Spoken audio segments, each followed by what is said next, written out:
Number 6. Plane Crash Rescue. Emergency crews were called to a small plane crash in February of 2016 in Adams County, Pennsylvania. The wreck happened after midnight in Cumberland Township in Gettysburg. The aircraft smashed into a tree, ultimately trapping the elderly pilot inside and leaving him suspended above the ground. The rescue mission to remove the 87-year-old from the wreckage took about 4 hours. Gettysburg Fire Department's Public Information Officer Russell McCutcheon told local news outlets that the rescue was made more difficult by the fact that the plane was in trees, but also because the trees were so far from the road. Although it took some time to rescue the man, he was in pretty good shape considering the circumstances. He only suffered a few minor scrapes on his hands, but he was still transported to the hospital for examination. According to the responding firefighters, the pilot, whose name wasn't released to the public, took off from Gettysburg Regional Airport, but after a short time experienced engine failure. The 87-year-old tried to make a U-turn when he crashed into the trees near the airport's runway. The aircraft landed nose down about 50 feet above the ground. Rescue workers reported that the pilot was trying to fly to Clearview Air Park in Maryland to get more fuel for his plane, but obviously it didn't work out how he'd planned. The local fire department brought ladders, and the Maryland State Police offered resources to help the pilot safely out of the tree. Firefighter Jared Robinson said they originally thought they'd need to use a helicopter and send someone down with a cable to get the elderly man out of the wreckage. But the pilot wasn't seriously injured, so they used ground ladders instead. At the time of the rescue, it was reported that the plane would stay in the trees until the Federal Aviation Administration figured out how to get it down.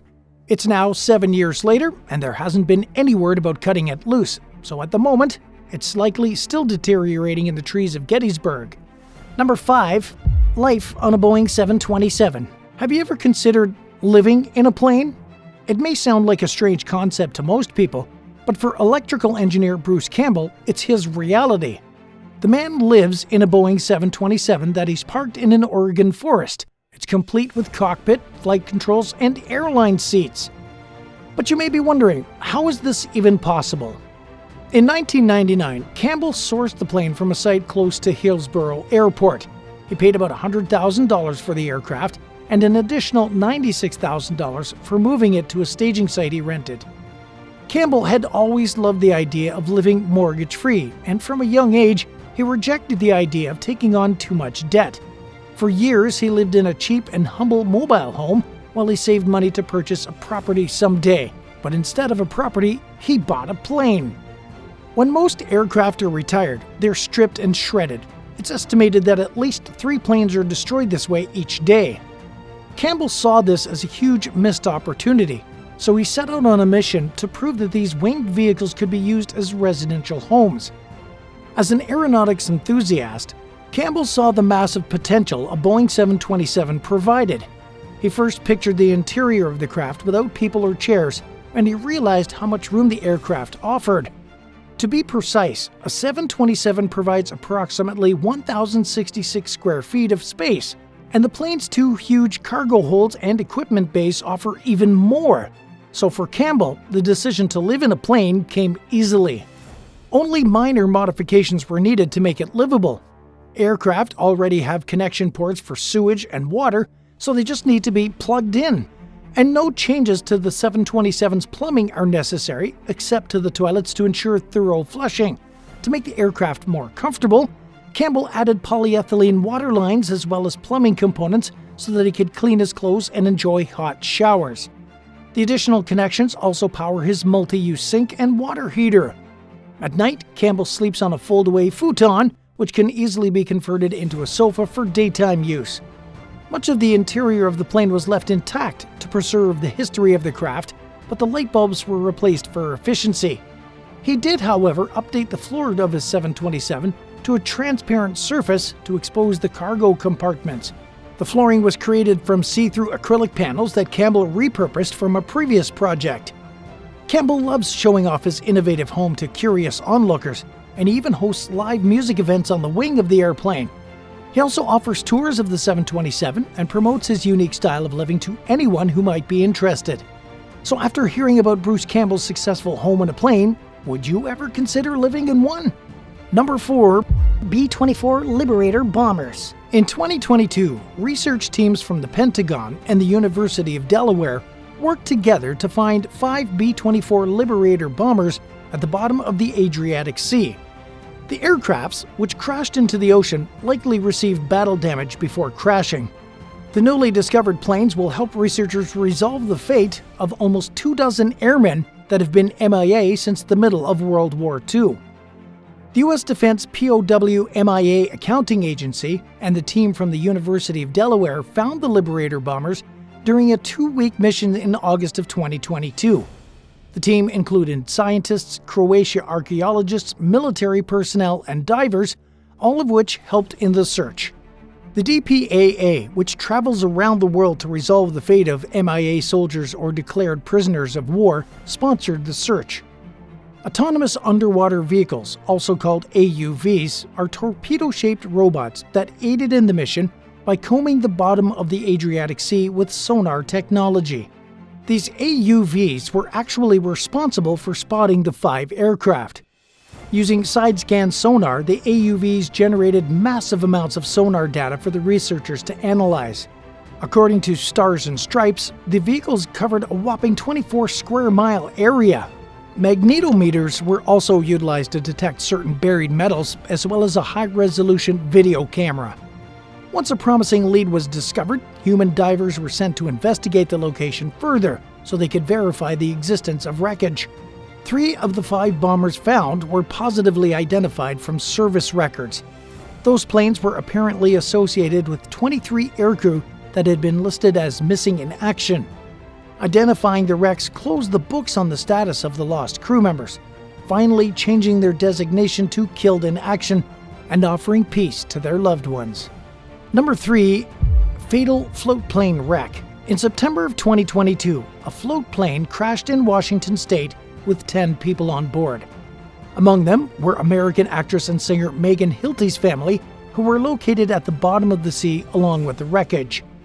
The National Transportation Safety Board reported to the Seattle Times that the quick underwater currents and the depth of the wreck kept the debris hidden in plain sight for multiple days in Puget Sound. But sonar finally located a large section of the aircraft, which was a 55-year-old de Havilland, Canada DHC-3 Otter. According to spokesperson Jennifer Gabris, it was discovered at 190 feet beneath the water's surface near Washington's Whidbey Island. The National Oceanic and Atmospheric Administration, the Applied Physics Laboratory from the University of Washington, and other investigators scoured an area measuring 1.75 by 0.75 miles where witnesses reported seeing the plane fall on September 4th. The details surrounding the cause of the crash couldn't initially be determined, but more information will be revealed after an investigation. Although some of the floatplane still rests on the seafloor, various items have been recovered from the wreckage, including a seat cushion, paperwork, and some of the victims' personal items. News station King 5 reported that 10 people on the flight heading to the Seattle suburb of Renton lost their lives when it crashed. Only one of the victims' bodies was recovered initially. They were identified as Gabby Hanna from Seattle. Also among the unlucky individuals who perished were Lauren Hilty, Megan Hilty's younger sister. Lauren and her husband and their son and the couple's unborn baby all died that day.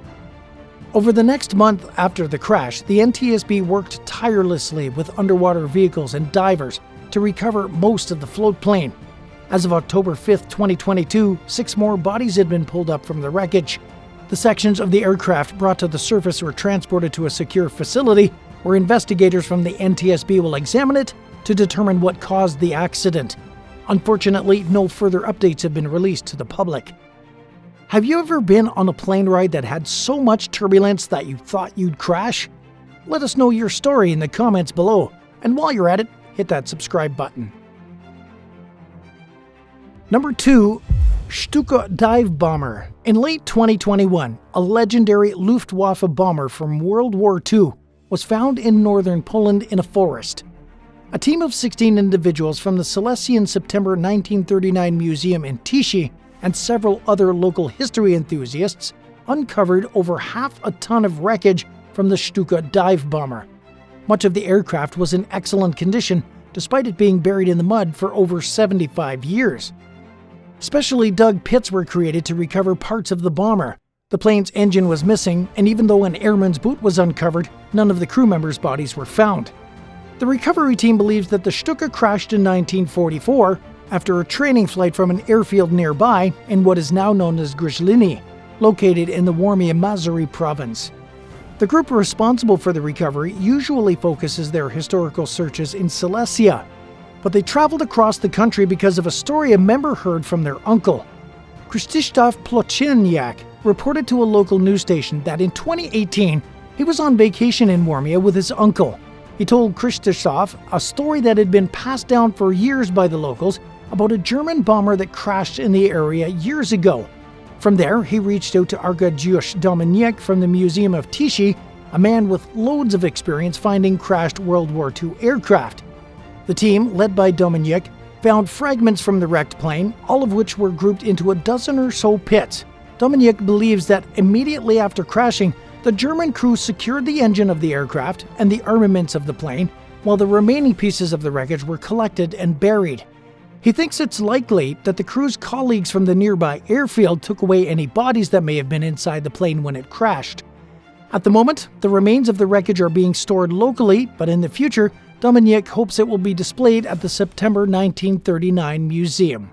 And at number 1, Miracle Survival. In 2015, a young mother and her 1-year-old son were found alive in the jungle of Western Colombia 5 days after they'd been passengers on a crashed plane.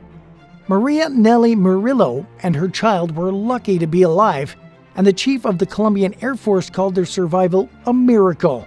Maria had sustained some minor burns and injuries, but her baby was found in good health. The two of them had been on board a twin-engine Cessna aircraft that was carrying coconuts and fish from the town of Nuquí, located on the Pacific coast, to the capital of Choco, Quibdó. Apparently, the plane vanished from the Civil Aviation Authority's radar about 20 minutes into its flight. The wreckage was eventually discovered by a search plane in the Alto Baudó region. Initially, the workers didn't find any survivors, but they had hope when they noticed that the plane's cabin door was open. Sadly, nothing was found inside, so the search party broke into 2 groups, one that searched for the mother and the young child from a helicopter, while the other looked on foot. The team even used a loudspeaker to shout Maria's name, urging her to return to the crash site. For 2 whole days, they found nothing. But on the 5th day, Maria and her baby were found 1,600 feet from the aircraft in a ravine on the banks of a river. The pair had to be airlifted to the hospital in Quibdó, but they both miraculously survived the terrifying ordeal. Maria's brother Carlos described to the BBC how his sister fled the wreckage as the cabin caught on fire. She was afraid the whole thing might explode, so she grabbed her baby and went into the jungle, walking along the banks of the small river nearby. They survived by drinking coconut water from the coconuts that the airplane was carrying, and Maria used giant leaves to collect rainwater, according to Carlos. 5 days after the crash, she started to hear the calls for her over a loudspeaker from the team's rescue helicopter, prompting her to make her way back towards the wreckage site. Would you rather live inside an old train or a repurposed airplane? Let us know your thoughts in the comments below. If you enjoyed today's video, be sure to subscribe to the channel. Thanks for watching, and we'll see you next time.